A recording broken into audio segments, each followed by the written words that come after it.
Испробаниот рецепт, кој вообичаено го практикуваат оние што себе си се сметаат за врвни кулинари. Овој пат очигледно не поминува, бидејќи на оганот во логорското котле врие од лудило, а таму нема место за ѓоаѓезвенце на разумот, па затоа и биваат сиктеросани.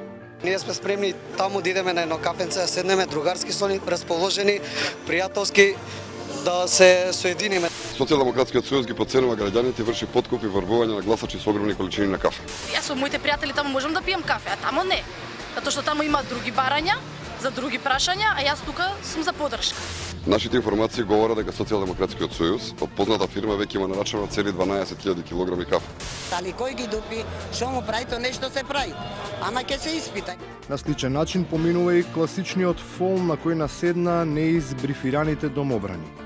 Тие наметливо се понудија себе си како изверзирани и вешти риболовци, а всушност самите ја лапнаа јадицата на која сакаа да закачат нешто крупно.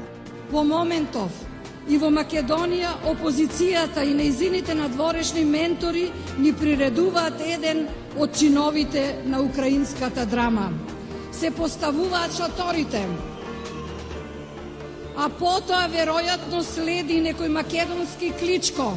Се одлучив да кампувам за поддршка на владата за реализација на сите останати проекти кои не се реализираа, да и дадеме можност на владата да ги реализира проектите кои ги вети и благодариме на досегашните реализирани проекти.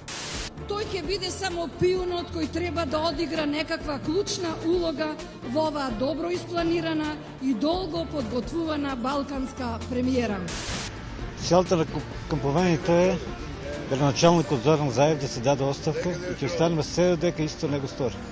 Во рингот со сета жестина е влезен и каратистот, ама неговата очекувана шампионска кариера.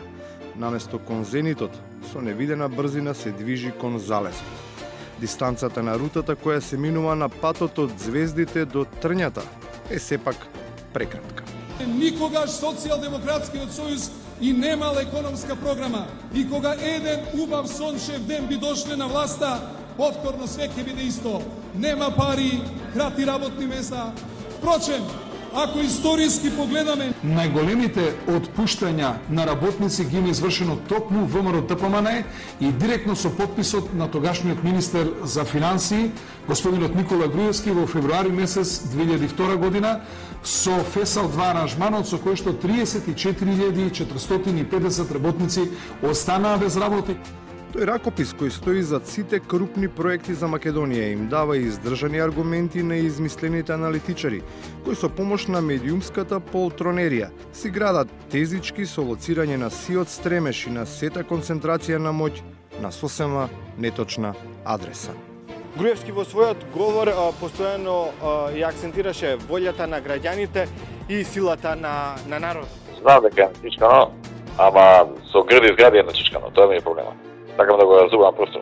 Истите имат направно и види таму како да најдеме преку кого, како гласале у таа зграда. Ако гласале за СДСМ, кој ебе, и вака и така ќе ги губиме, нема да гласат за нас, да терам.